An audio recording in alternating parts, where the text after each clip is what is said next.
Welcome to the Slop Farm. Enjoy the video.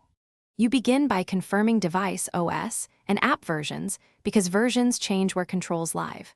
Once confirmed, backup language profiles or keyboard layouts so you can restore if needed. Next, open Settings and go to Language and Input, or launch the specific app's language panel. Make sure to identify any system-level overrides and third-party keyboards.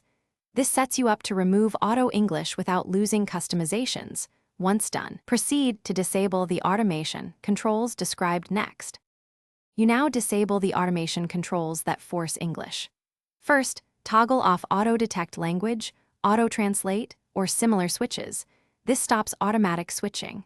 Then remove English from prioritized languages or prediction lists so suggestions stop promoting English. If a specific keyboard or plugin is enforcing English, uninstall or disable it.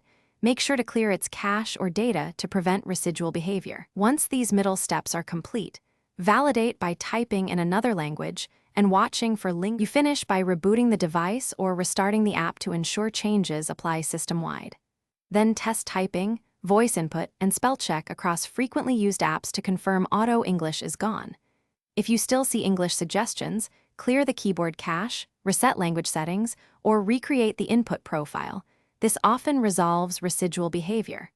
One key troubleshooting tip: if third-party keyboards reintroduce English, uninstall them temporarily and test with the system keyboard to isolate the culprit.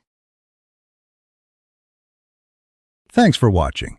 Consider subscribing if we helped you today.